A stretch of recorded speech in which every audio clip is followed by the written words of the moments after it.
Happy Hump Day, everybody! It is a Wednesday. It is our third day in a row for the week here at Full Out Chats. I am your host, Steve Solberg. Thank you again for joining us. We are going to have a great one here for you today. I think that it's going to be very interesting. I think it's going to be very entertaining for you. Today we have Mark Coleman, head cheerleading coach at Morehead State University. I can almost guarantee you this one will probably go over an hour. This might be a two-part interview because when Mark and I get chatting about cheerleading, I will not deny that it's entertaining usually. It goes on for a bit. But in all seriousness, just one of the great minds in our industry, very successful in a lot of things that he has done. Again, very excited to have him here. So to get the show started, to go full out, you need some music. So everybody, let's go full out. Are you ready? Full Out Chats. Do you know what time it is? We got the right, we got the vision, you lose the sight. We will never stop. We got the drum, What time is it? We're live in 5, 6, 7, 8. And with that, it means we are ready to go full out with Mark Coleman, head cheer coach at Morehead State University. We're going to get him on here. All right.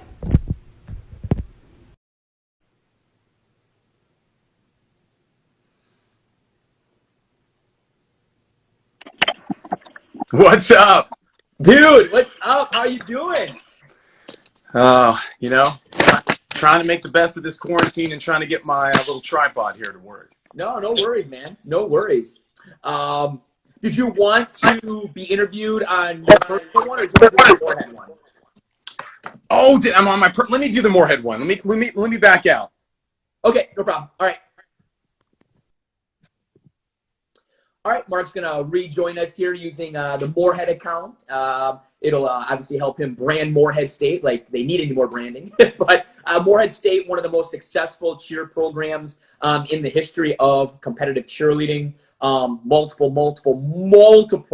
national championships for co-ed, all-girl, partner, and group stunt. I don't even know the number because they have so many, but I can see that. Let's see here. Mark should be ready here. So let's see if I can find him. There we go.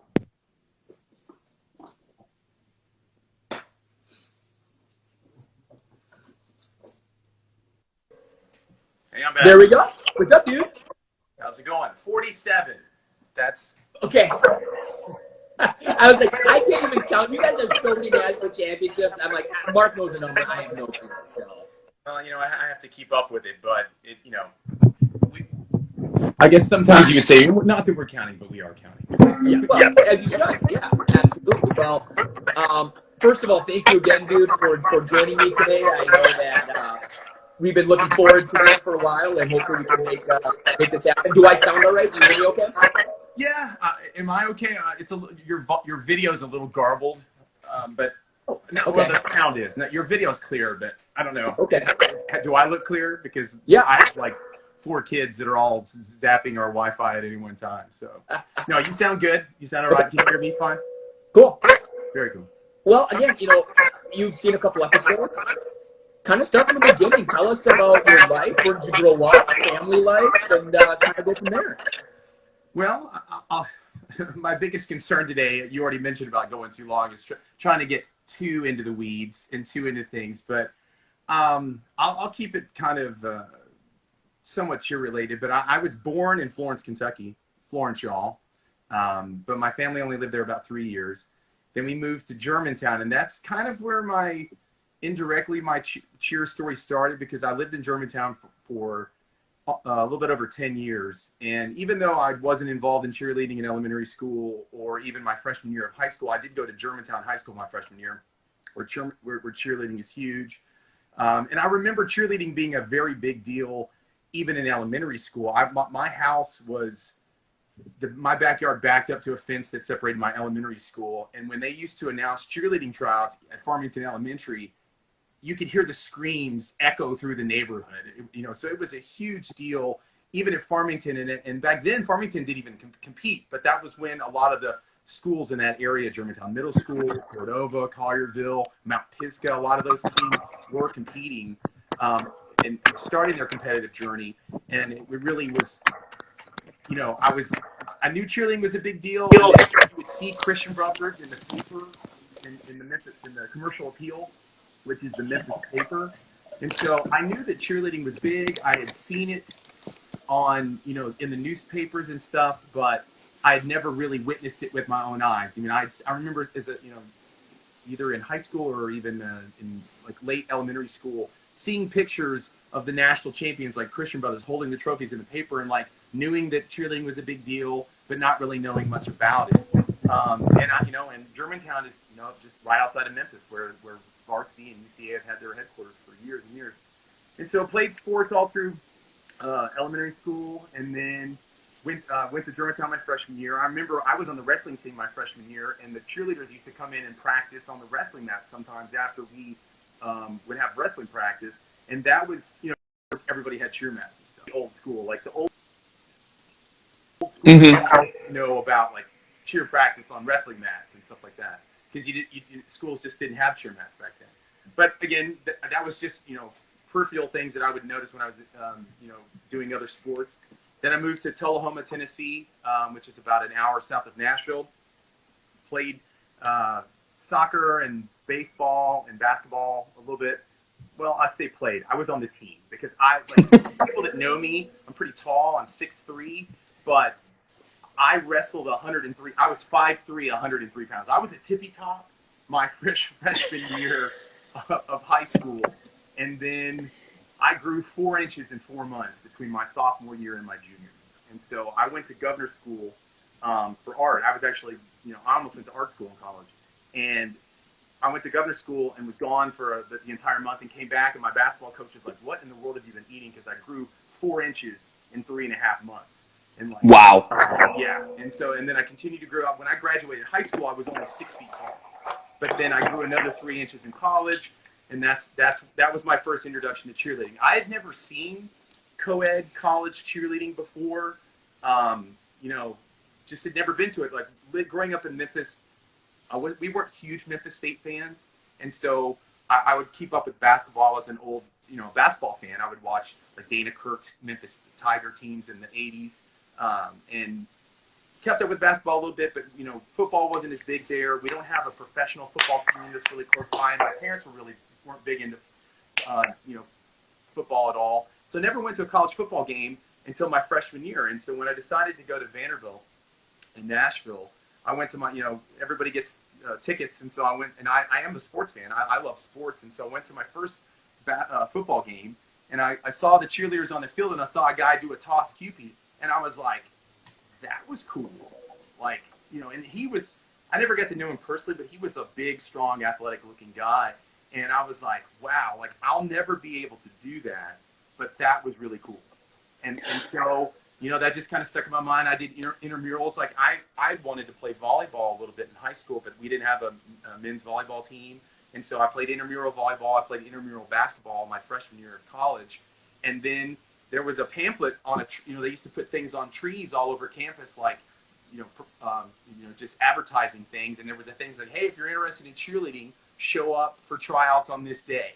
And I was like, I want to be involved in something. I played, I was on the teams in high school playing sports, and I wanted to stay active. I wanted to do something. I thought the guy throwing the girl up with one hand was cool. I was like, I'll go check it out. And so my first day that I went in there, I went into the McGugin Center, which is the sports complex at Vanderbilt, and I walked in, and there were a bunch of girls there, and there was only one guy, and I was the only new guy that showed up.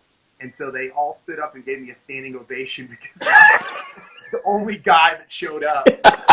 The only other guy that was there was Luke Nesledge, who ended up being the captain of our team.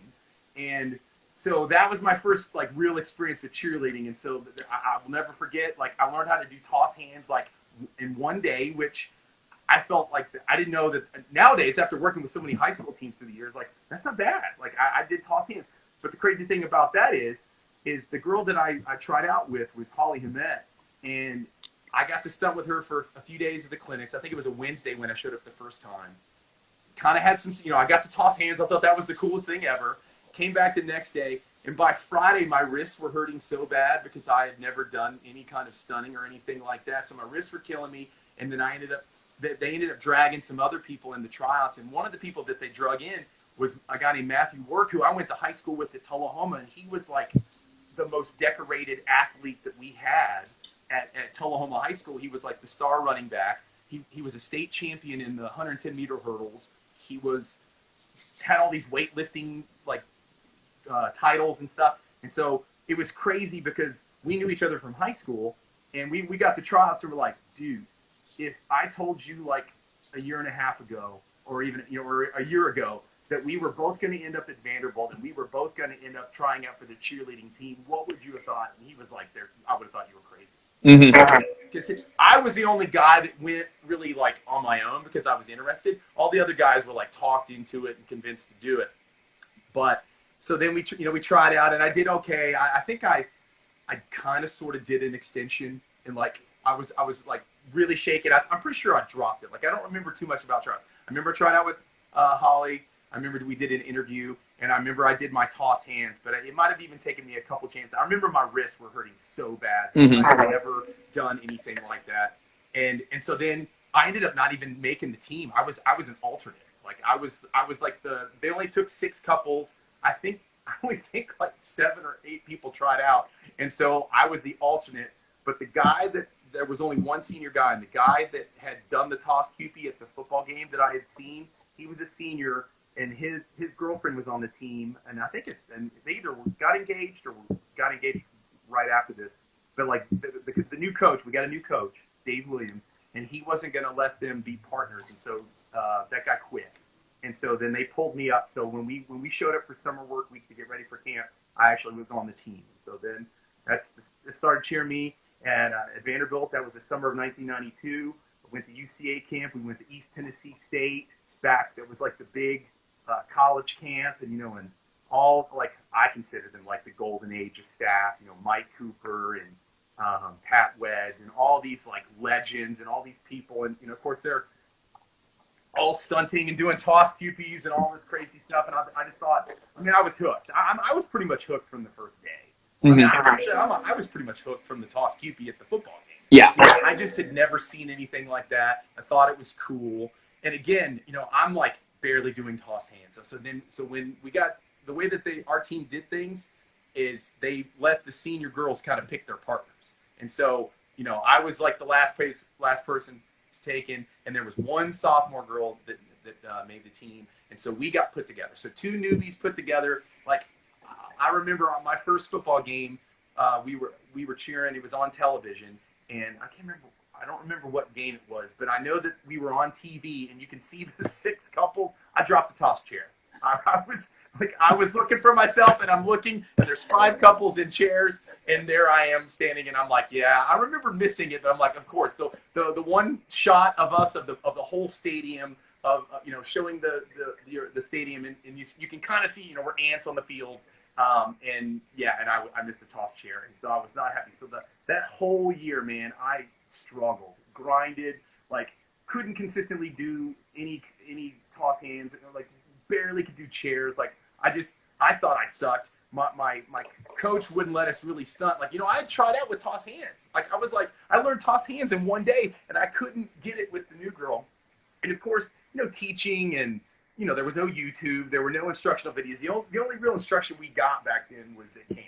And then, and my, and your coach, but like, he was very strict in what he would do. And we couldn't work with other people. And so I had to grind a lot. And I tried to stunt every day. The only other time I got to stunt with people other than my partner was outside of practice. And so we would go outside.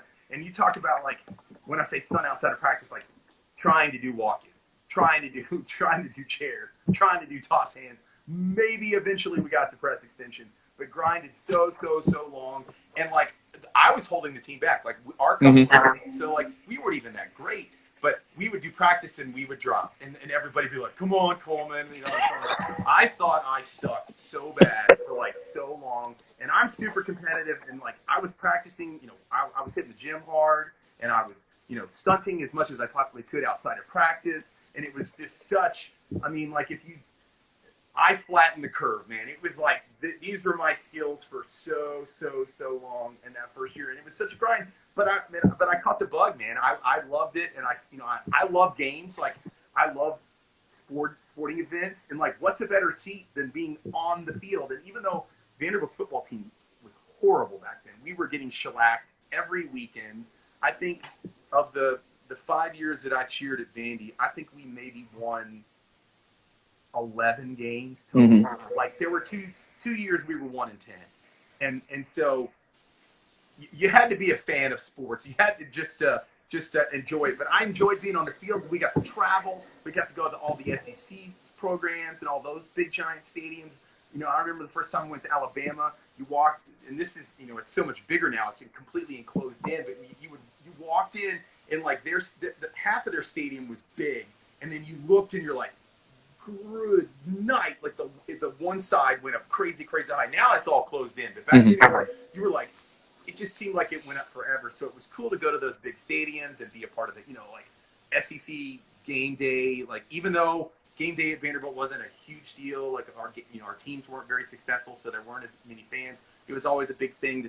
You know, the fraternities at Vanderbilt were a big deal, and so the fraternities would show up, you know, mid first quarter, maybe the beginning of the second quarter. They'd all be dressed up in suit and tie, and you know, and pre-gaming and stuff, and then watching, and then they would all leave at halftime. And so we would have fans for like the first part of the game, at home game, and then the second half we really wouldn't have that many fans.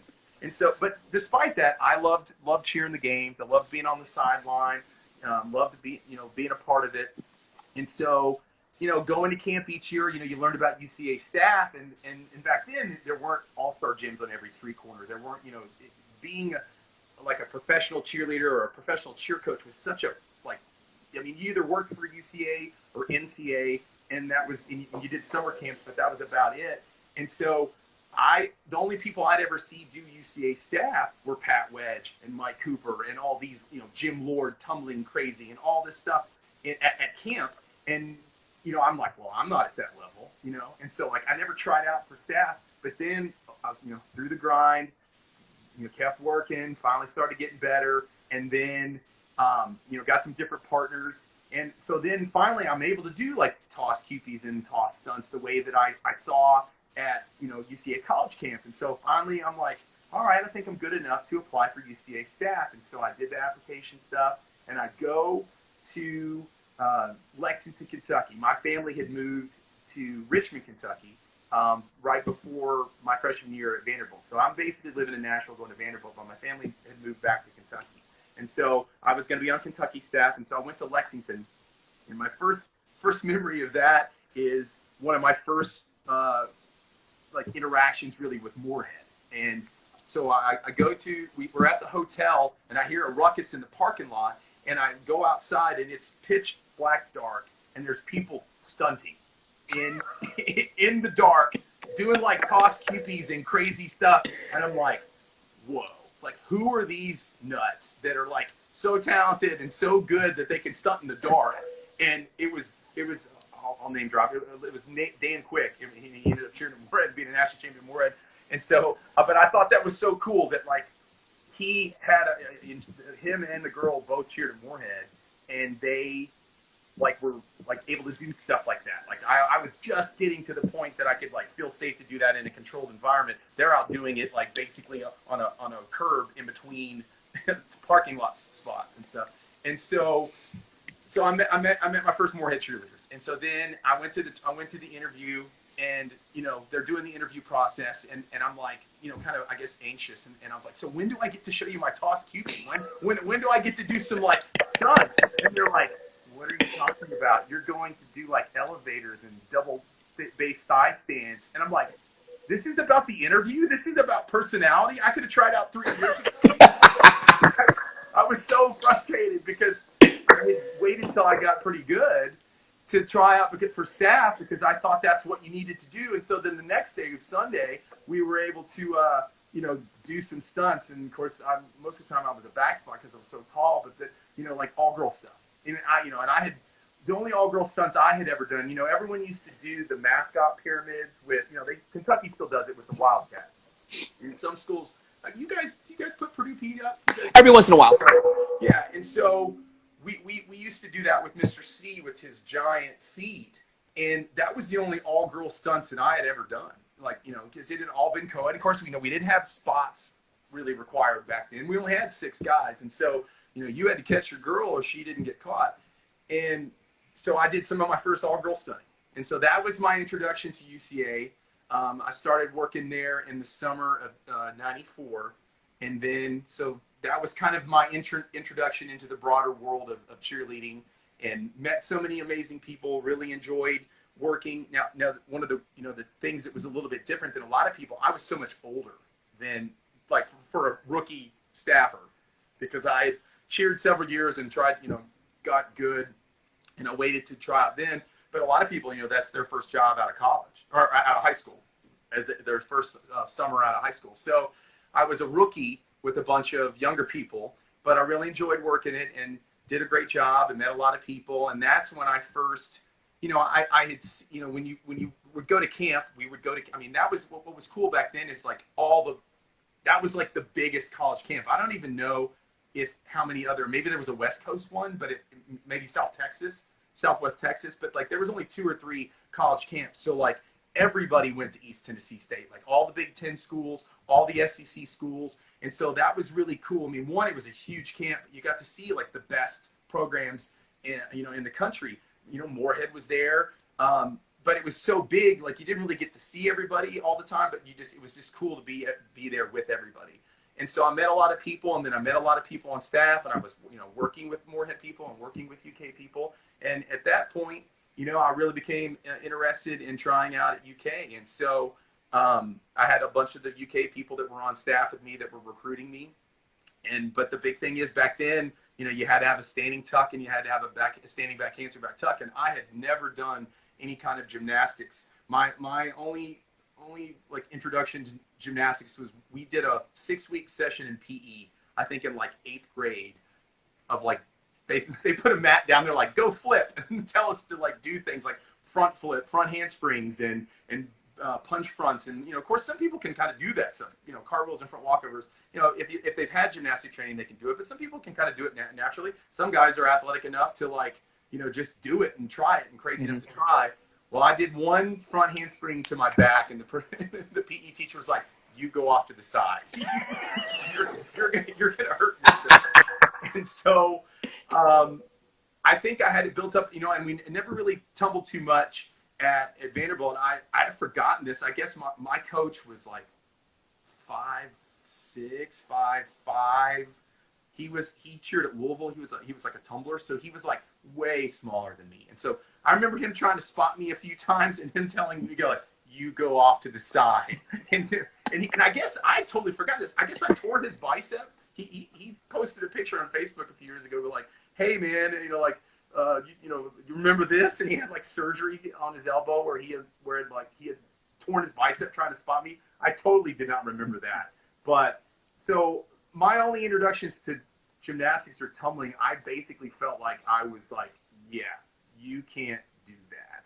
I honestly thought gymnastics was something, or tumbling was something that some people are born with. Some people are fast, and some people are stronger than others, and some people are good at math. I didn't think it was something that really anybody who's physically capable can train and get to where they can do it. And so that was right about the time that the first all-star gyms were becoming popular in Nashville. And so leading up to my last year at Vanderbilt, I wanted to compete so bad. And so Vanderbilt supported us, and basically through my pushing the team really, really, really hard, we got to compete in 1997. And so that was pretty awesome. We didn't even make finals, but I got to go out and compete one time in semifinals. And it was awesome. I vaguely remember my most fond memory of competing at nationals is, we didn't have to have a spot. So one of the spots was a friend of mine from UCA staff, and he was my Jerry. He was talking, giving me mat talk the whole time, because no one else on the team was with me at the time other than my partner. And so that was, one of my fondest memories. And then walking off the floor, I know our end pyramid, something happened. Like I was here and somebody fell and their elbow hit me on the top of the head, and I'm like, ouch. And then we walked off the floor. That's about all that I remember of my nationals experience. And that video I would love to see it. I'm sure it's probably worse than I even remember. I know that I didn't drop, but of course what we were doing was very rudimentary. I mean, our elite was the toss lib, extension hand stretch full down. I mean, it was nothing crazy, which was okay for 1997, but it was not, this is before flipping stunts and before spinning really became a big deal.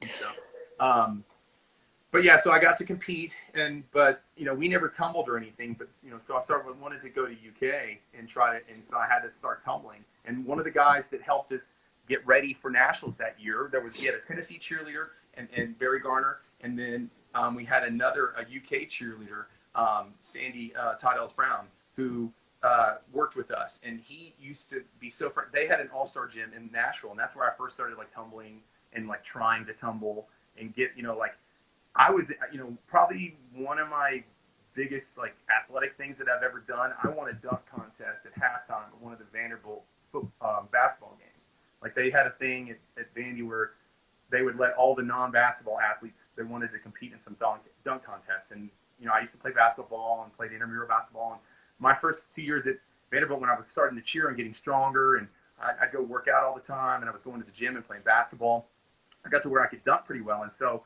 I won a dunk contest, and so after that, Shandy always used to hit me in the back of the head and be like, "You can dunk a basketball. You can do a back tuck." And I don't know. I was afraid to do it. When I first started coaching All Stars a couple of years later, I think I did really well with people that had mental, I don't want to say true mental blocks, but just were concerned about tumbling or had worried about tumbling or didn't have confidence with tumbling, because I think I'm probably one of the most mental tumblers that I've ever worked with. And it took me a long time to get it. But, from Shandy teaching me and pushing me and giving my first experiences at a gym with tumbling, and then Dave also, he worked at a gym, Let It Shine in Nashville. I got to go down and, I went one to open gyms once a week for a month. Kind of started doing back handsprings on a tumble track. Actually had, opportunities to do things in the pit. And what I found out was, I kind of had some gymnastic ability that I'd never tapped into. I just didn't know that I had it. I've always been able to walk on my hands. I've always been able to do cartwheels left and right, which are kind of difficult for a lot of people. And so it was, I slowly was starting to build my confidence. And so I came to Lexington and kind of, threw all my eggs in a basket, moved to Lexington, trying to make the team at UK. And I got put on, this is during the summer, I'm working UCA camps. And then, I'm trying to practice with the team, and Salim Habash was the coach at the time, and he put me on the team. And so I started practicing with them. And that, I didn't end up being at UK the entire year, but those months of being at UK were some of the best of as a cheerleader, as an athlete that I've ever had, because, I was probably the primary force pushing myself at Vanderbilt, but then there wasn't really a whole lot of other people to teach us. We were working hard and we were learning on our own, and we were, we were trial and error basically, and and there weren't YouTube videos, and we didn't have slow-mo cameras, and we didn't have anything, really. It was just your memory, and then every time I could pop in a VCR tape to record the UCA Nationals or the competitions that were on television, I've got dozens of VHS tapes. So back in the day, before DVRs, you had to know when the TV show was on ESPN. You had to pop in a VHS tape and record it, and I don't know if I liked that era because it was before ESPN became this huge global entity. But back then, when I was in college, man, if it was 2 o'clock in the morning or 3 o'clock in the afternoon on a slow football day, every sport wasn't on TV. Cheerleading used to be on ESPN all the time. And if you were up late at night, and especially on the weekend when they didn't have programming, cheerleading was on. And UCA used to have 20 shows a year. They would do 30-minute shows for every division, and they would do the prop divisions of dance and all the dance divisions, and there were so many different shows. And so you could almost randomly turn on ESPN on a slow day or in the evening and find cheerleading. And so I remember I come home on the weekends or after a football game, sometimes turn on ESPN there and be like, oh crap, and get a tape. And, I have so many VHS tapes where I've had something recorded but I was in a rush, didn't have another blank tape, and I like recorded in the middle of something because I'd been watching it, but something came on that I wanted to record, and so I've got so many partial ESPN shows on VHS tapes because I used to, try to absorb as much cheerleading as I could and try to, get it where I could watch it. And one of my last years at Vanderbilt, it was such a big deal for me. We had a slow-mo VHS thing, so like we could do it like frame by frame, and I used to slow down the cheerleading videos and watch them and try to, figure out techniques and stuff because we didn't have, cell phones to record everything. We didn't have YouTube, and just the level of teaching and what you had access to was so different back then. All right, I am back here live. Sorry about that. We were just having some technical and audio difficulties. I apologize for that. Hopefully we are better right now. We are about to go back live. Again, I'm back. Sorry about that. That's what happens when you rely on technology in a live show. Hopefully I sound better. Please let me know if I do sound better. Hopefully there's no echo anymore. Again, I apologize for that, but that's part of being of a live show. Okay, much better. Thank you, Blackman. I appreciate that. All right, so I'm just waiting for Mark Coleman to get back here. We will continue our chat with Mark Coleman. Hopefully that we sound better here.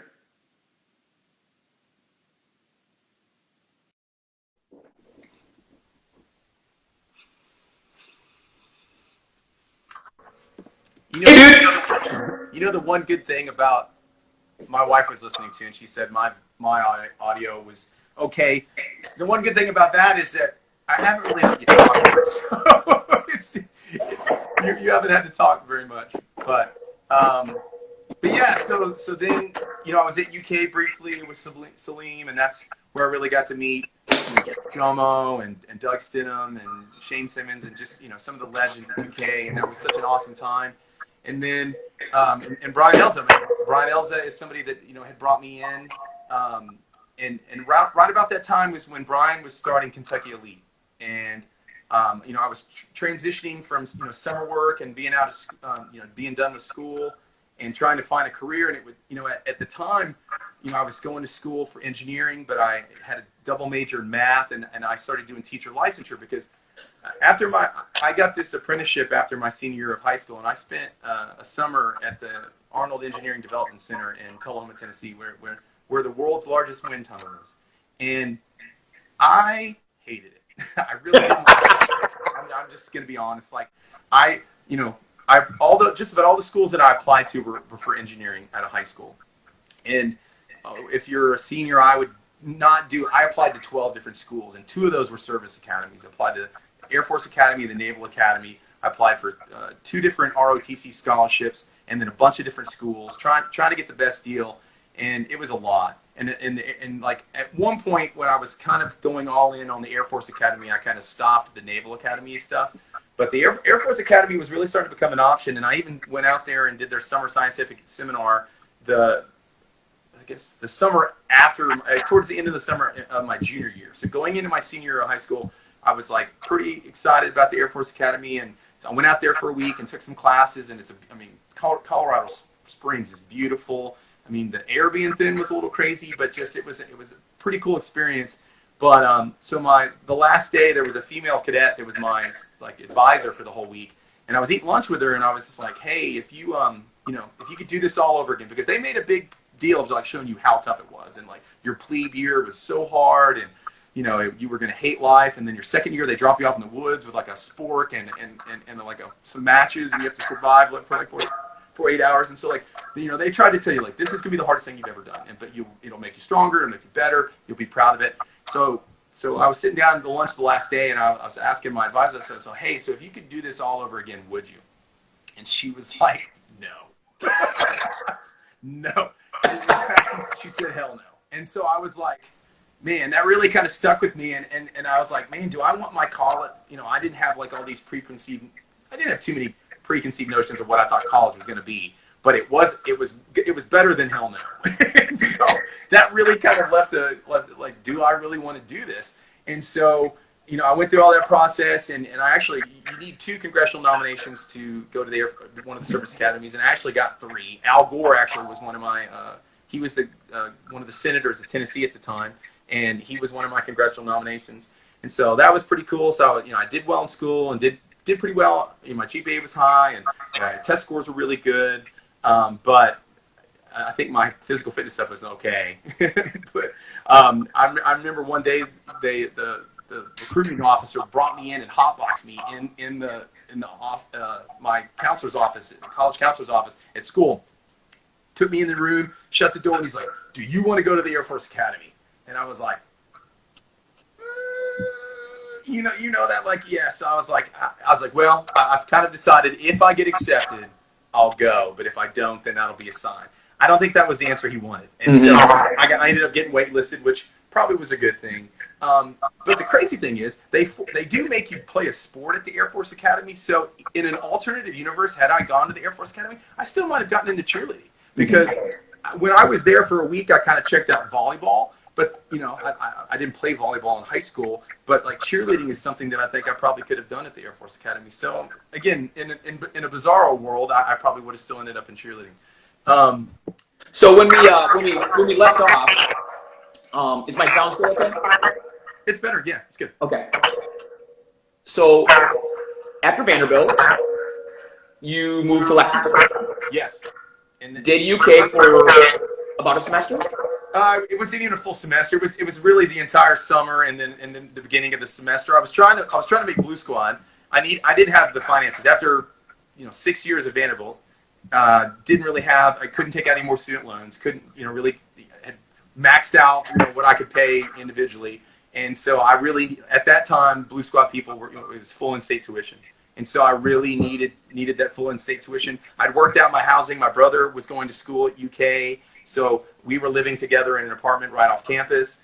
And so things really started falling into place. I was starting to kind of get my gymnastics a little bit, and and then I was trying to make Blue Squad, and it was me and Tom Jones, the longtime Western Kentucky coach. We were both like really strong stunners, but we were kind of struggling on the tumbling, and he was like having trouble executing it, but he would throw it all day and not land it.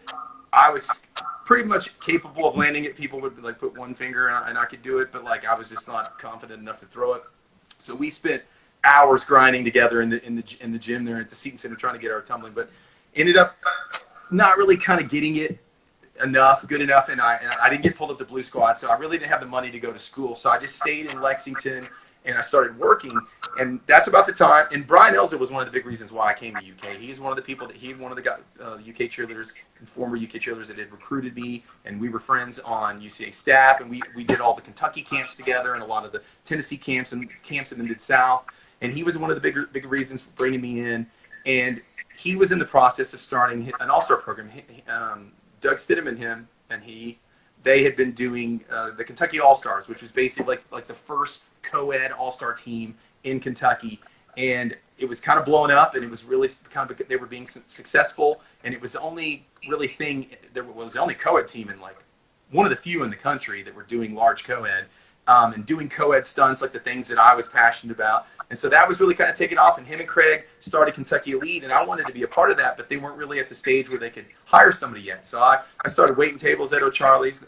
Some people will get a big kick out of that because I always mentioned that I was a server at O'Charlie's. And I also started teaching gymnastics. And so I started teaching gymnastics at the Lexington Gymnastics Center. And so kind of learned some fundamentals about gymnastics, but what the big thing that did, that gave me an opportunity to train anytime I wanted to.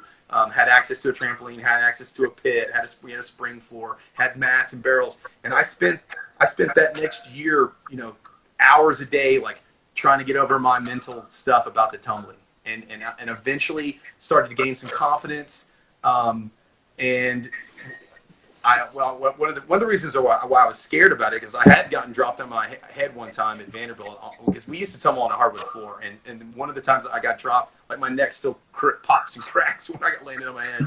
But I finally got over my fear. I started landing my tuck, got my back handspring, started getting my back handspring tuck, and so things were really starting to fall into place. And I was teaching gymnastics, and I tried to come back and try out for UK again. But I think at that point, the window of opportunity had passed, and I was starting to get old. I mean, I was like 26 years old, and so did make UK the second time, and so I just was trying to find a job. And so about that time is when they hired me at Kentucky Elite, and so I started coaching All-Stars. And when I first started coaching All-Stars at Kentucky Elite, I literally would take every child that would come through the door and be like, "Hey, you want to be a cheerleader? Because I was coaching the junior prep team, which was what it was called at that point, which was youth. And it was 6th grade and under. We didn't have a tiny team back then. That wasn't even a division yet. And we didn't have enough, I don't even think a mini team had been started. So like junior prep was, all-stars hadn't grown yet. So it was like seniors and juniors and junior prep. And so we had the large co-ed team and the senior team, and Brian and Craig were coaching those teams, and they were doing juniors, and then they gave me the junior prep team. And that was like my first team that I was able to like fully coach. We work with teams, intermittently at camps, and we, coach them for a few days at a time. But that was my first experience, like coaching a team, like this is my team. And so really scraped. I think I had 6 people at tryouts the first year, and so we needed 20 to compete. And so I spent that whole summer and fall basically talking every girl that in the program that had a younger sister, and then later on we had a boy too. Like any kid that was age appropriate, I was like, hey, you want to be a cheerleader? And they're like, well, they've never cheered. I'm like, that's okay. And I'll never forget there was a Mackenzie Clem. Everyone calls her Skinny. She ended up cheering at Morehead. She cheered for me for All-Stars for years and years. But her mom was a cheerleading coach in Nicholasville, West Jasmine, and her older sisters cheered on the older teams, Tiffany, and her mom came into practice one day, and Skinny was only 5 years old, and I was like, hey, you ever thought about, I figured she was probably open to it because her mom coached cheerleading, and her older sister cheered, and I was like, hey, would you let Skinny do cheerleading? And the requirement that year was we required that they have a back handspring. So I spent the entire summer trying to get kids to be able to like learn a back handspring. And her mom was like, well, she doesn't know how to do a back handspring. And I was like, oh, come here, Skinny. And literally in 5 minutes got to do it. And Skinny was just one of those kids that would just like do whatever you told her to do. And she had like puffy hair and did a back handspring. Basically kind of bounced off her head a little bit, but threw a back handspring in like 5 minutes. And so I was able to get her to be on the team. And so that team was like my first team. And like, I think the video is still on YouTube. And every now and then, if I like want to get in my feels or like kind of like have a little good cry, I can pull up that video because it basically shows our performance from nationals that first year at UCA All-Star Nationals with that first team. And that team was just so special. Like, it's crazy. Like, there are so many kids on that team that continued on to cheer, not only like at the All-Star level growing up in high school, but like in college. And that was like my first team. And so I started with the junior prep team, and then we started Pee-wees. I had 2 teams. And then the next year we started the junior co-ed team at Kentucky Elite. And so I had all these younger teams. And basically, I've always been of the mind of like, I will work with any team regardless, any skill level, any age, whatever. And early on, like, I really, really wanted to have a high school team that I could take to UCA high school nationals. But like, Brian and Craig kind of had cornered the market on the older teams because they had success with Kentucky Elite, and they were working with the older teams. And Craig was working with, I think, Lafayette and some other teams, and Brian was doing Tate's Creek, and they were competing in high school and doing great at nationals, making ESPN. And I really hadn't had a chance to work with any teams to prove myself yet. And so I was kind of I don't want to say stuck, but like the majority of the opportunities I had were with younger kids. And so I was working with younger kids and Pee-wee All-Stars and Junior Prep All-Stars and middle school teams in Lexington. But the thing about Lexington back then, you couldn't compete outside the city. They had a rule that like the middle school teams could only compete in Lexington. So I really had to kind of, again, grind and just work and try to, build experience. And I was having some success with those younger teams, but just not like big success. Like you would know if you followed, youth all-stars or junior prep all-stars, or you followed middle schools that were competing in Lexington. But on a national scale, I wasn't really getting a lot of, exposure yet. And so just, continuing to cheer or coach. And at one point, I was working like multiple jobs. At one point I was coaching gymnastics and waiting tables. But then one weekend I went to O'Charlie's. It was a UK football weekend, which are always the big weekends where you'd make a lot of money. And I went in, I did a double that day, and I worked from like 3 o'clock in the afternoon to like 2 o'clock in the morning. And I ended up walking with like $60. And then the next day I went to Kentucky Elite and did like 2 privates and made $60 in like an hour. And I was like, you know what? Waiting tables is not even worth my time, really. Mm-hmm. And so I kind of stopped waiting tables at that point, and I was putting all of my energy into coaching cheerleading And at the time, like, Brian and I used to spend hours and hours and hours just watching videos, just researching, like, and we were the UCA world and the NCAA world back then were very like split. Like when I was on UCA staff, like there was never really nice things said about NCAA, and I'm sure NCAA said not nice things about UCA, and they were really separated. But we would go and we would watch Louisville. We would watch cheer athletics. We would watch gym time. We would watch all those all-star programs and try to get ideas and branch out. Because UCA is a very specific style, and so we were trying to get ideas and watch videos, and that's a lot of what we did for years, literally, just trying to get ideas and try to expand our knowledge and expand our history. I was buying up every cheer video from UCA competitions from NCAA. Or UCA and All-Stars and high school and college. I have a very extensive UCA and NCAA too DVD. Well, they were VHSs initially, but I have boxes and boxes of VHSs and DVDs that I used to watch religiously just to try to get ideas and try to understand the history and understand the trends and just do research. And so that was kind of where I was for years. And then, I was trying to get into, trying to get a high school team. I really wanted to get some high school teams. And I worked with Henry Clay for a couple of years. It was during a transition period there. I'm proud of the job that I did, but, they never did any, never won or anything like that. And then I think probably my big break was during all this time, I went from Kentucky Elite and then I became an owner at Pep Club. And that's when Jomo and I really, we were living together. Salim and Jomo and I were all living together, and so we were like bros and hanging out.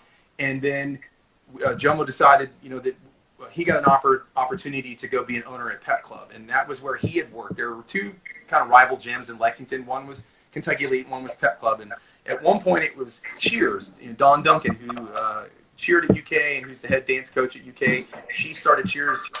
I think Cheers Limited, which was like literally one of the first all-star programs in the country. And that program she kind of wanted to retire from all-star coaching, and that's when Brian and Craig took over and Cheers became Kentucky Elite. And it was all, it had been, Pep Club broke off from Kentucky Elite, or from Cheers, and then Cheers kind of became Kentucky Elite, and then I broke off from Kentucky Elite and became an owner at Pep Club with Jomo. And that's right around the time when he was getting ready to become the head coach at UK. He was the white squad coach at the time, and we were really good friends. He was in my wedding, and so that's when things really kind of started taking off a little bit. Started coaching over there, but then at the same time, I had been coaching at Kentucky Elite, which was a really like uber competitive, like we're here to win. This is what we do, and I'd started to have some success. Had won UCA nationals with a couple of teams there. And then had won Jam Fest nationals with some middle school teams, and then come to Pep Club, and it was more of a family gym, and like, hey, we're fun, and you want to get spotted on your tumbling again, even though you've competed that skill multiple times. Like I had to kind of change, like Joe and I had to kind of change the mentality and make it more competitive so that we could start winning. And so we started having success at Pep Club. Jomo becomes the head coach at UK. Things really start taking off.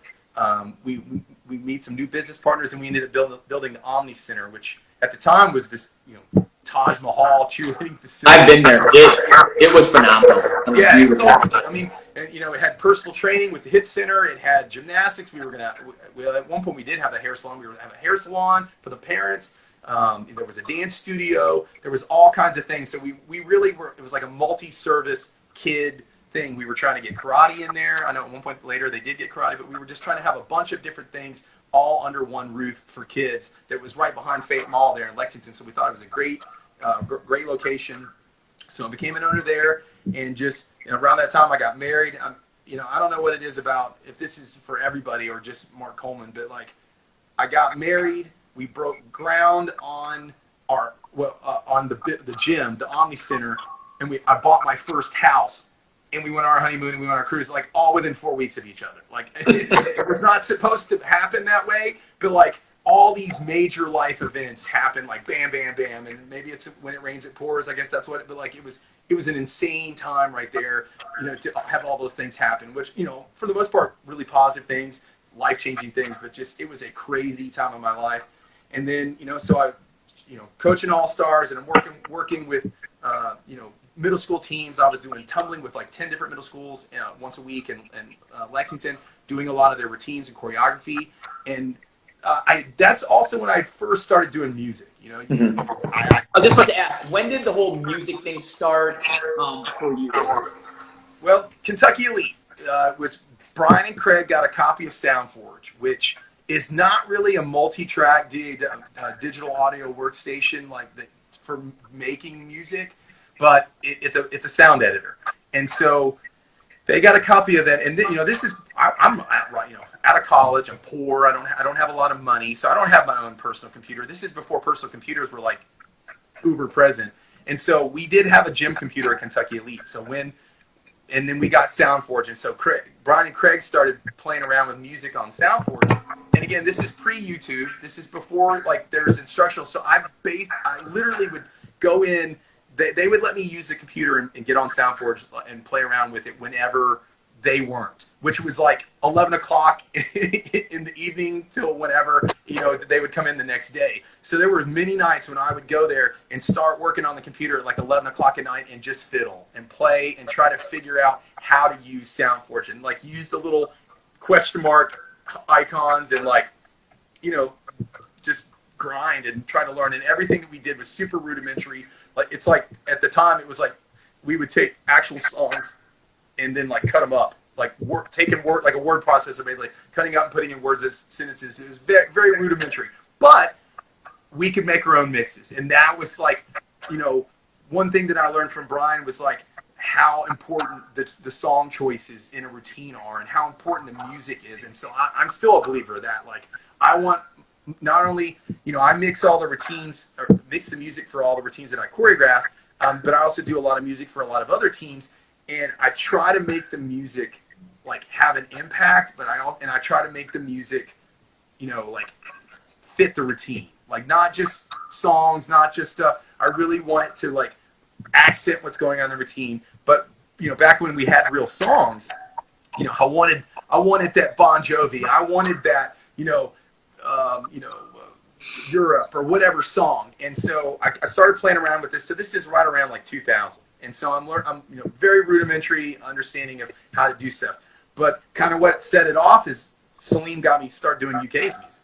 And Salim was coaching Dunbar High School at the time. And so I started doing Dunbar's music. And so now I'm doing all the teams that I work with in Lexington, the middle school teams. And again, not at a high level. And I kind of don't know what I'm doing. All the songs were different tempos. Back then, we didn't have the technology and the music to if you sped something up too much, it started sounding like the Chipmunks, and and if you slowed it down, it would lower the octaves, and so you couldn't speed things up or slow them down too much because we just didn't have the technology yet. This is a few years before Acid really created that, and Acid music software, and so that I started playing around with that. But like I said, really, what kind of set things off is doing the music for UK and doing the music for Dunbar, and that really started getting things going with the music. And so then beyond just doing, the teams that I worked with, it was starting to work with other teams and do their music.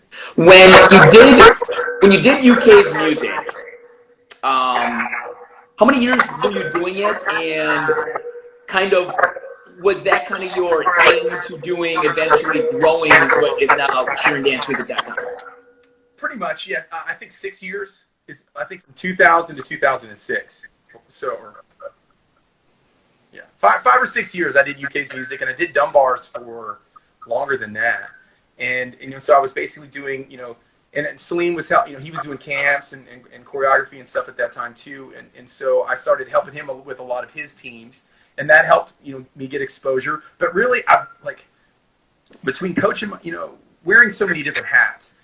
Doing privates at that time and coaching teams, all-star teams, and coaching middle school teams and teaching tumbling and then trying to run a business. And on top of that, doing music. I've never advertised, really. I mean, the biggest thing that I ever did as far as advertising, as far as music is concerned, is when all the music stuff changed a few years ago. You had to register with USA Cheer as a licensed provider. I did that, and I was the 6th or 7th team that registered my company on there. and that blew up because people were going to the USA Cheer website to find out who was like licensed to do music, and I got a lot of new business that way. But I've always been so busy coaching my teams, and then and I'm married and I have kids. I've never really had to advertise because I could barely handle it as it is. Like, I'm so busy. I do 60 or 70 mixes a year. I choreograph 10 to 14 routines. It just kind of depends every year. So there's 50 or 60 every year that I'm doing that I don't choreograph.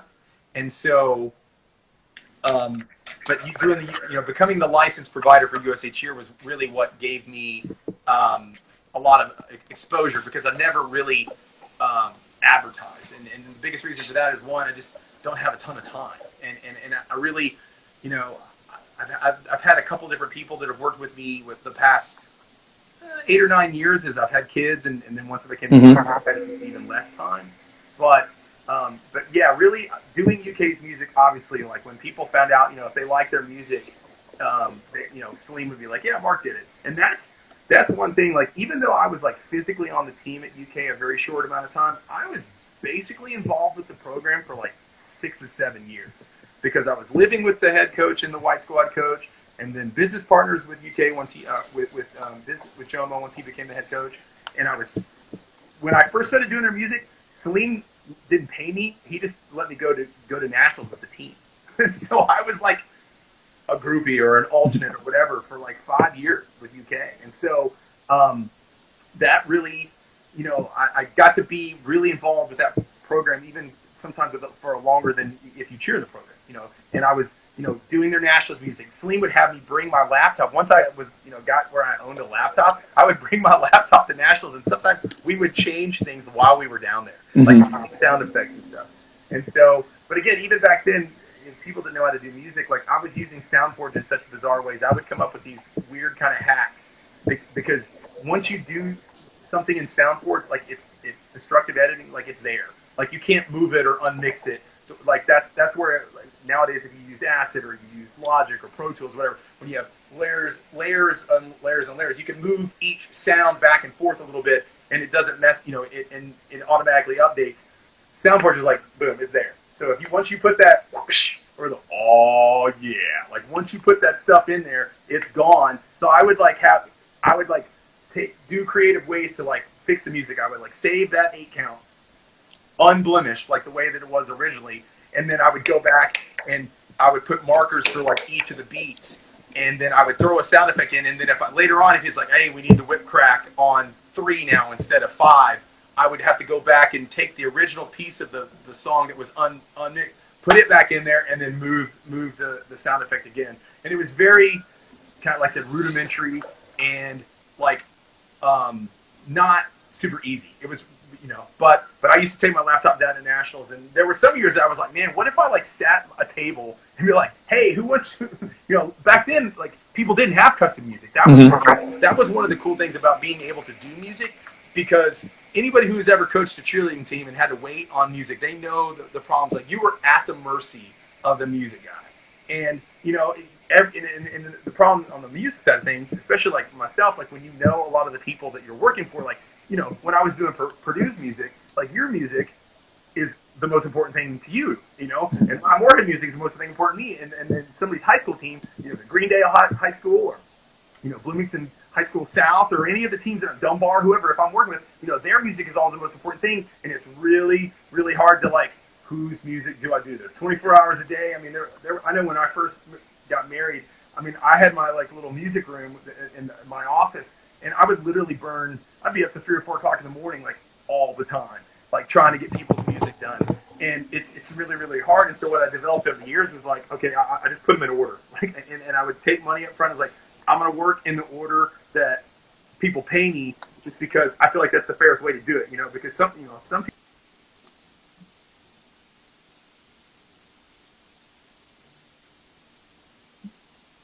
Do we lose Mark? Mark having some possible technical difficulties.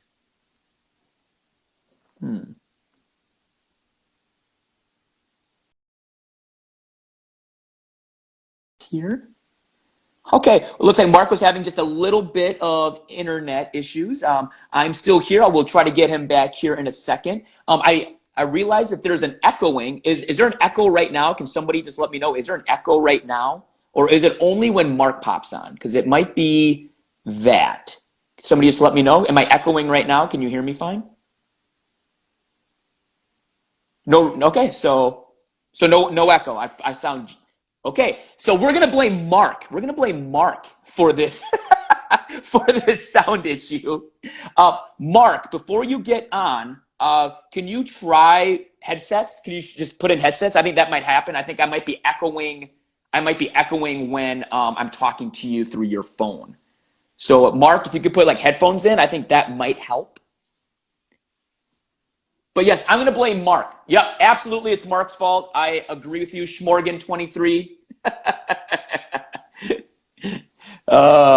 Yeah, yes, we are all blaming Mark Coleman. So let's blame Mark. All right, let's see here. Add.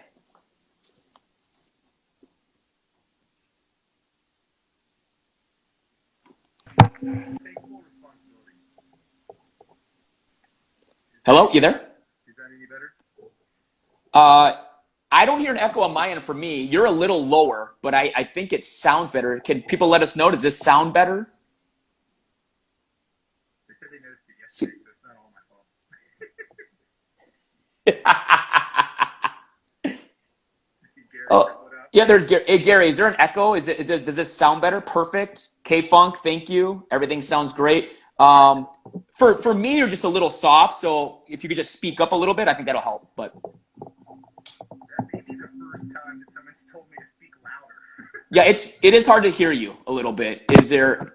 Well, maybe because of the where the mic. There it is. Oh, okay, Way better. Well, let me see. It's this thing that I'm using to hold my phone up here. Let me. So much better. There we go. Hold on. Let me here. Hold on. Let me see. Yeah, this is way better. I don't hear an echo or anything from me, and I can hear you much better. Try to.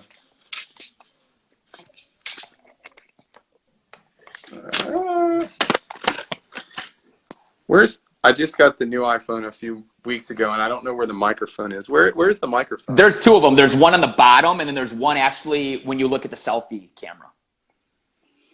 Okay, I'm gonna try to. Is that nope, that's worse. Nope, that's better right there. Now you're good. I may just have to hold it. This. Okay. I'm gonna make people get like motion sick now. But, okay. So.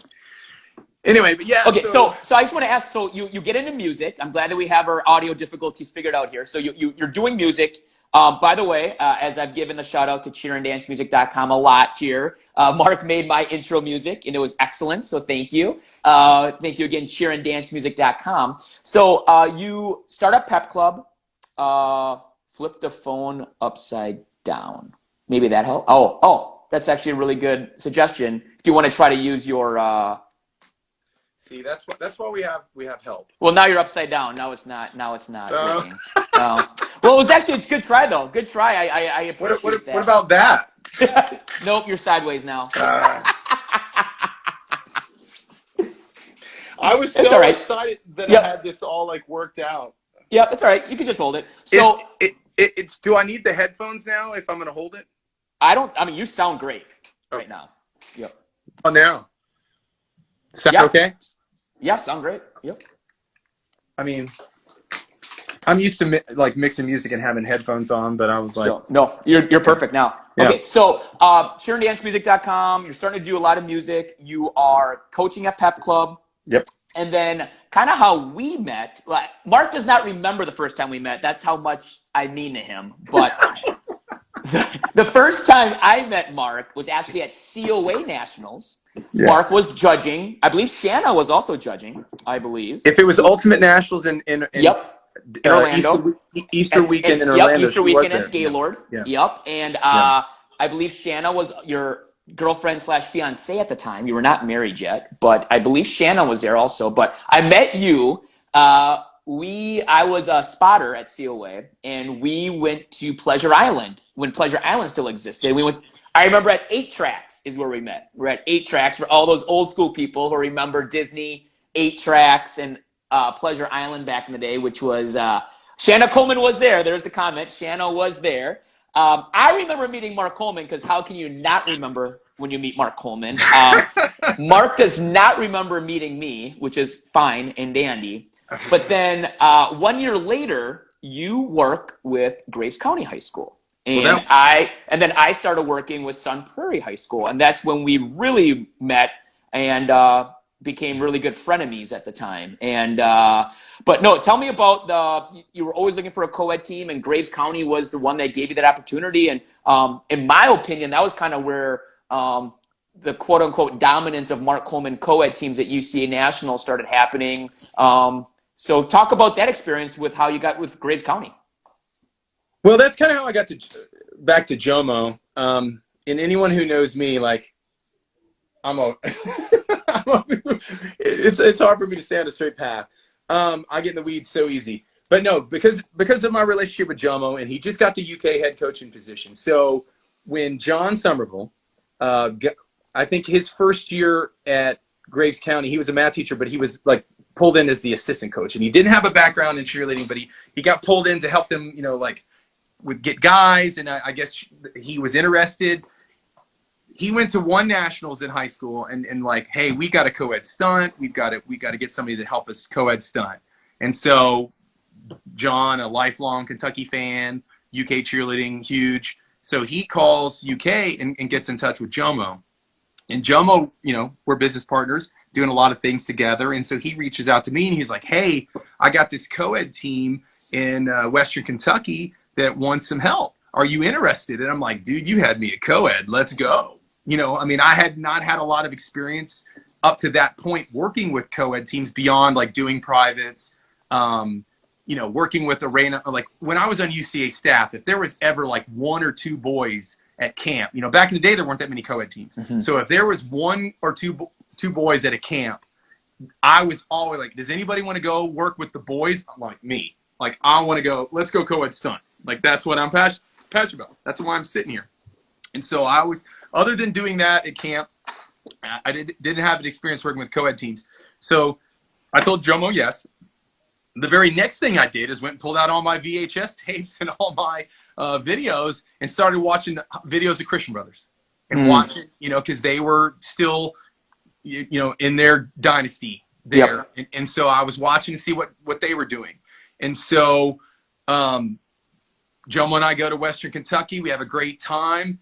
And then I think the next time they wanted us to come back, I think I ended up teaching them 2 stunt sequences and 2 pyramids that they ended up putting in their routine that year. And we worked on stunts.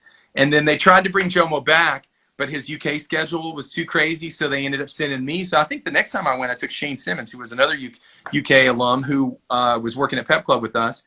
And so then I went a couple times, and then JOMO and I ended up, being with them at nationals, and they did great that year. And that was kind of the start of things. And so it really just kind of took off from there. And that was, I was excited, one, to be involved with co-ed stuff, but also to have a high school team that was competing at nationals, because that's really, what I had wanted to do for years. Not that I love my little young athletes. I don't get to work with young kids as much anymore, but I miss working with that age group.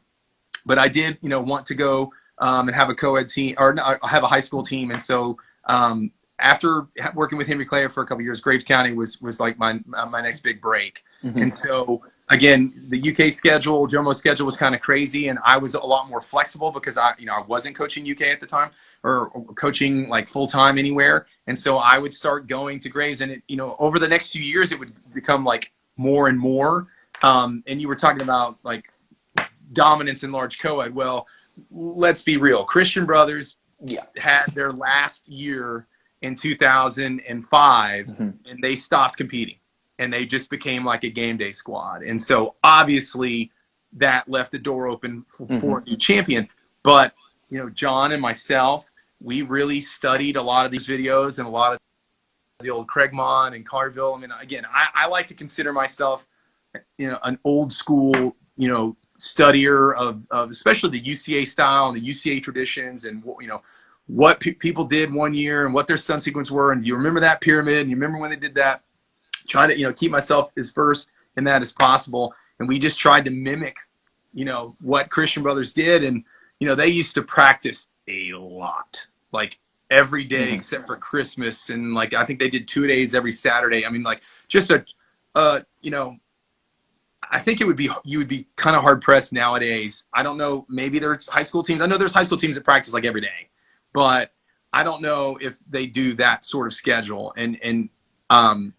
But yeah, so we really benefited. The Christian Brothers not competing pretty much left a huge vacancy in large co-ed at UCA. And so we were able to win in 2006. Yep. And that was my first high school national championship that I helped anybody win. That was awesome. It was just super cool. And then that was kind of the start of it. And so from there, we won that first time. And then our goal was to try to win every year. And we were able to repeat. And then I think we won in 6, we won in 7. Sun Prairie won the first time, was it in 08? And so, but during that time was also, I think 2003, I started going to NCAA College Nationals in Daytona. And so there were a lot of old school UCA people that would be there just like hanging out and partying and enjoying the competition. And we used to go to Fat Tuesdays and sit on the beach, and so many of us would like co-ed stunts anymore. Like it's kind of a dying art. High school teams don't really do it. Everybody's doing brace stuff. This is right around the time that All-Stars, like everything was double based. And us old school people are like, man, somebody needs to host like a co-ed camp and teach this stuff and do this stuff. And so, Joe and I got together and we're like, I was kind of one of the driving forces behind it. I was like, I'm going to do something about it. Like let's host a co-ed camp. And since Jomo was the UK head coach, it's like, dude, let's host a co-ed camp and, celebrate this. And so, we got the Graves County kids, and I had started working with Reedland, who was a small co-ed team that competes at UCA. We invited you guys from Sun Prairie. And, so many teams thought it was weird that we were so competitive. But what I've always told my teams that I coach is like, yeah, we want to beat them. But it's like, I consider it like a sibling rivalry. Like you love your brother or your sister, but I don't know anybody on the planet that I enjoy beating in things other than my brother. And so like, it's nothing but love and respect. But yeah, we're going to work as hard as we can to try to beat Sun Prairie, but we're going to train with them and we're going to support them and have respect for them, because it's incredibly hard to field a large co-ed team anytime. Today, even with cheerleading growing, it's always hard to get that many guys involved. It's even harder to get them to co-ed stunt and do what basically what Christian Brothers did. And and that's one of the reasons why they were so successful. It just takes a lot of time. Somebody talked about Steve Powers. Steve Powers was another one. He was another one of those coaches that we had so much respect for. So me and John and you and Colin and all the other coaches of those teams, like even though we wanted to beat y'all so bad, we still had a tremendous amount of respect for you guys, and we wanted to grow co-ed. We wanted to keep it alive. We wanted to keep it going, and we wanted it to be good. I mean, if Sun Prairie hadn't been around and you guys hadn't put all the time and energy that you had into Sun Prairie and all the work and love that you put into those kids, it wouldn't have been as meaningful for us to win the years that we won. And when Sun Prairie won, it meant that you guys beat Graves County and we beat Bowling Green. You beat really, really good teams that were working hard and doing the things that UCA rewarded, and it made it more meaningful. And so, if you guys hadn't been around or we hadn't been around, both of those teams would have just walked away. Either one of them would have walked away with it every year. And not that it wouldn't have meant anything. It would have meant something. It just wouldn't have been the same. Having that competitive, rivalry, and I thought healthy. And another reason why, we were bringing these kids together. They might have been heated rivals or in high school, but we were sending kids to UK. We were sending kids to other college programs. You guys were sending kids to college programs. We wanted them to know each other and respect each other, and not have a relationship where you're like, man, I hate your guts. Like it was like, man, we enjoyed competing against you guys. We looked forward to the opportunity to compete against you guys, and then we wanted them to be able to, get along once they were on the teams together in college. We didn't want it to be this like hate thing. And I that's just never been the way that I coached. Like I'm super competitive. I mean, I guess Michael Jordan is the most competitive person. I don't know him, but like people talk about how competitive Michael Jordan is. But I feel like I'm the same way. I don't care if it's tic-tac-toe or Fortnite or spades or hearts at Thanksgiving. I want to win. And obviously it's not all about winning, but I think that's part of the reason why I've had success, or it's worked out for me at Morehead, because obviously Morehead is a lot about winning and trying to uphold that tradition. But so, yeah, we started the co-ed camp and the high school teams. And then, so going back to the music, Tony Nash comes to Morehead, and I don't know if it was because of Salim or Jomo, because I was doing UK's music, but somehow Tony found out. So I started doing Morehead's music. And so I started doing Morehead's music 2005, 2006.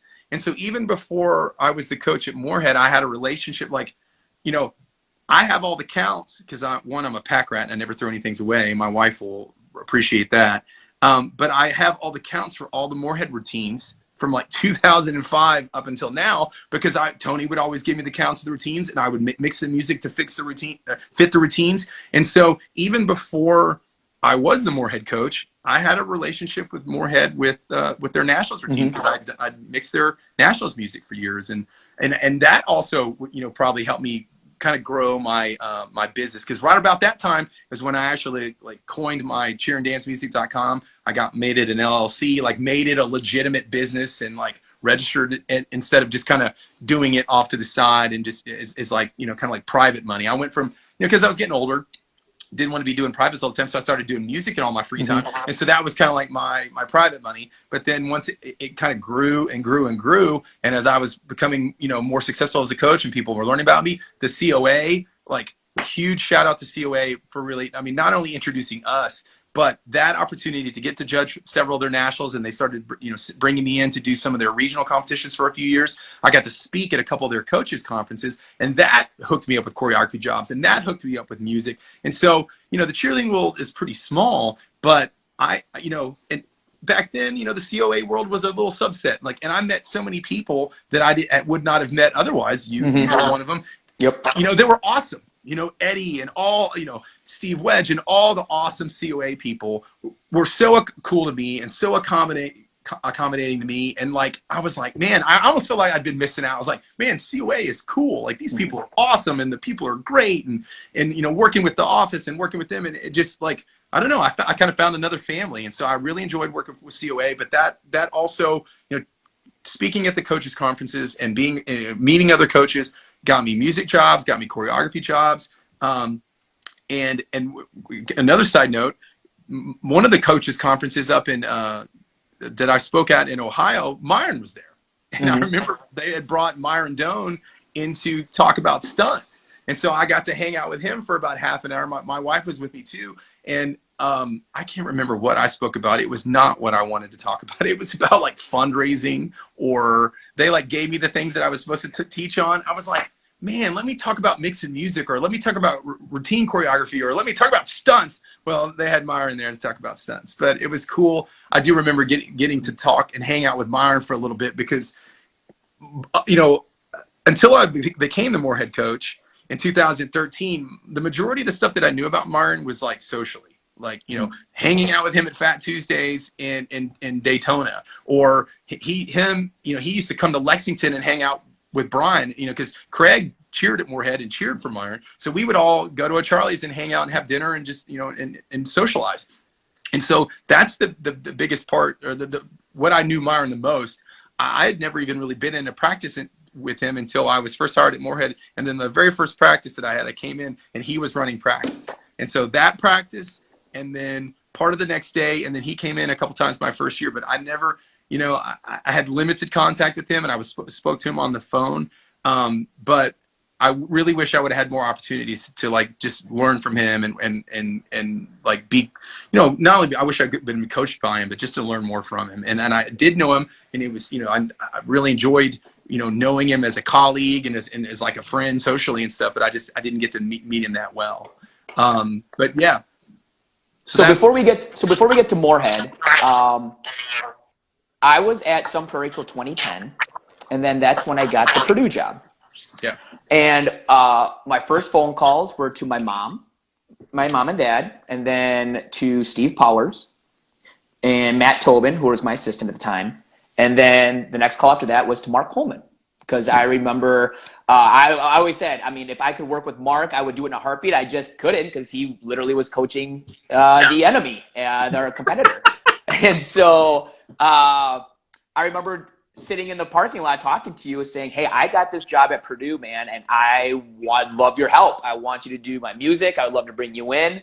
I know because at the time you were being very successful with Graves and then Reedland, which ended up being McCracken County. And then a few years later, you got the Blackman gig. So you were kind of in all the divisions and then kind of I think the next step was college, you know, and so brought you in. I remember you went to camp and helped us out and until you got the Morehead job. But kind of just talk real quick about kind of your couple years helping out 24 Karat, K-Funk's there.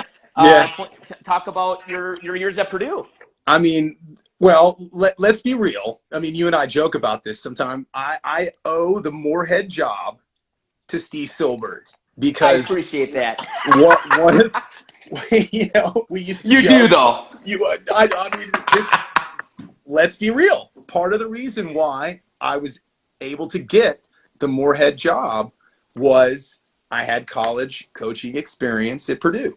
And who gave me that opportunity? And so let that be a lesson to you. I don't know if I feel like most of the people on here are like old friends of ours and stuff, but like let that be a lesson to you. You know, not having an adversarial relationship with somebody that we competed against and there was respect and love and building that friendship out of that rivalry ended up opening up a door that, you know, ultimately helped lead me, you know, to getting the Morehead position. You know, my dream job. I mean, this, you know, that's what I told him when I interviewed for the Morehead position. I was like, this is my dream job. Like, this is what I will retire in. This is what I want to do. And, you know, it's more prevalent now, but about the time when you got the Purdue job in just a few years, a lot of college coaching positions were not full-time, were not benefits, were not, you know, so if you wanted to make a career out of cheerleading, like I had been doing, you know, for 15 years when I got the Morehead job, it took a lot of work, but it also took a lot of uncertainty for the, you know, when I got married, I had my own personal insurance that I had just bought on my own. But once I got married, we got health insurance through my wife's jobs because she was working at Georgetown College and she was a dance coach there. And then she was working at LCA in Lexington. And we got, so, you know, having like a real job, you know, once I got out of like, you know, because when we started Pep Club, like we were, you know, building a business. Like even though Pep Club had been around, I mean, trying to pay the mortgage on that $4 million building and trying to keep it going and trying to coach all the teams and trying to do, you know, work with all. I mean, I was like coaching 24/7, and so it was, you know, it was really, you know, we didn't have health insurance through Pep Club, and we were trying to, you know, pay bills, and so it was really challenging. So I needed, you know, like having a cheer job that provides those sort of things were kind of few and far between for a really long time. Like I feel like the industry as a whole is becoming more legitimate. Like it's, you know, there are positions in cheerleading where you can get full benefits and stuff, but I still feel like they're kind of rare. And for the longest time, college coaching positions were part-time. And so, and the compensation was not extremely high. So you were basically forced to moonlight either in cheerleading or moonlight as a choreographer or do music or have a real job. And so, you know, so many college coaches have like their day job and then they coach cheerleading at night.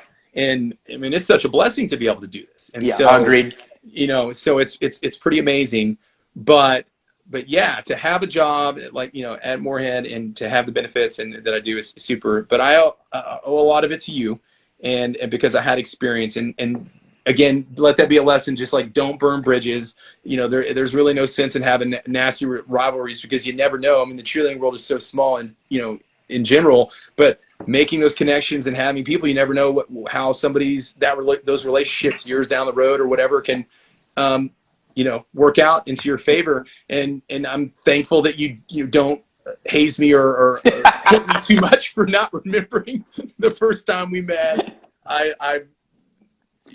I'll say that I'm old and forgetful, but it was nothing like that. But So then the Morehead job becomes available, and you go for it. And obviously had connections with Morehead in regards to their music, had met Myron multiple times. Yeah. So kind of talk about the process of getting the Morehead position. Well, we could probably spend an entire podcast or interview doing that. I'm not gonna. I think we're already pushing an hour here, so we're probably gonna have to do. We'll do the Q&A session as the last part here. But just just kind of how was the process of getting the Morehead position?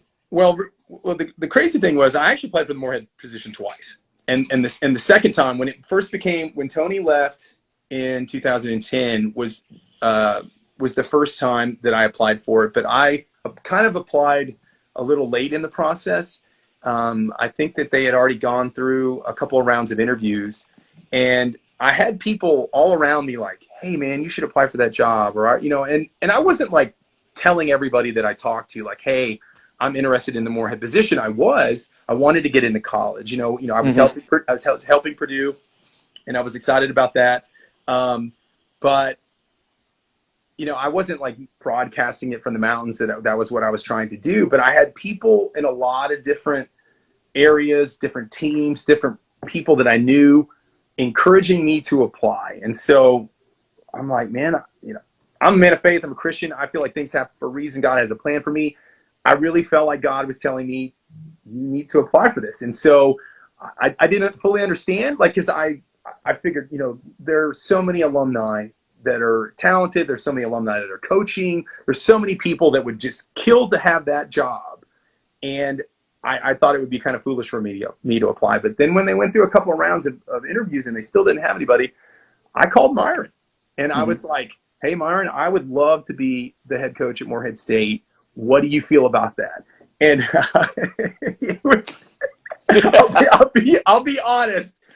I don't think Myron was always somebody that was like super bubbly and positive, but like there was a pause. It wasn't like, yes, Mark, I think you should apply for the job. He was like, well,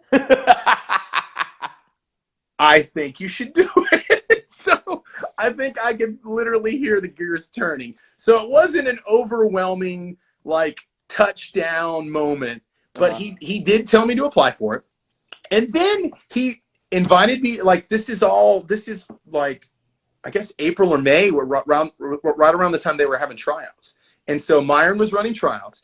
And so he invited me to come down. And so my first Morehead tryout was that year.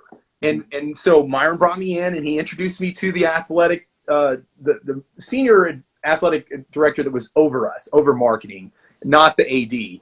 And let's see what else. I was basically his guest, and so we hung out, and he met me, and I thought it went fine. It was cool to see tryouts. I actually had some of my athletes from Reedland that tried out that year, so I had people, and then a former Graves cheerleader that I didn't coach him, Austin West, but he was trying out. So like there were people that I knew that were trying out, so I was excited to be there to support them trying out for Morehead. But it was me to kind of see the process, and then I met the person that would have been my boss. And I'll be honest, man, she was not super. She wasn't digging me or what, but I did a bad job. It was, we basically did an impromptu interview that evening. We talked for like 2 hours at B-Dubs. And anybody who's been to Morehead, there's not a lot of options to go hang, like B-Dubs and Reno's and a few of the Italian and Mexican restaurants. But so we went to B-Dubs. And we hung out for like 2 hours and we talked. And I basically walked away not feeling great about that. And so that was pretty much my interview, and it didn't really happen. John, real quick, just so people know, we're pushing the 1 hour limit. So if all of a sudden the broadcast just ends, we'll come back on, we'll finish up the story, and then we'll do Q&A with Mark. So again, here with Mark Coleman, head cheer coach at Morehead State. He's talked about his past going from growing up in Tennessee, going to Vanderbilt, Kentucky Elite, Pep Club. He's got quite the story, which people know he has no problem telling. And we are now we're at the process of Mark helping me out at Purdue, but also he applies for the Morehead job after Tony Nash had left, and so did not get the position. Helped me out for a few years, and then the position becomes available again. Yes, and so then one of my former Graves cheerleaders was cheering at Morehead that year, and he let me know. It was like November. He was like, "Hey, the current coach is on the way out, and the position's going to be open." And so I was like, "Huh, interesting."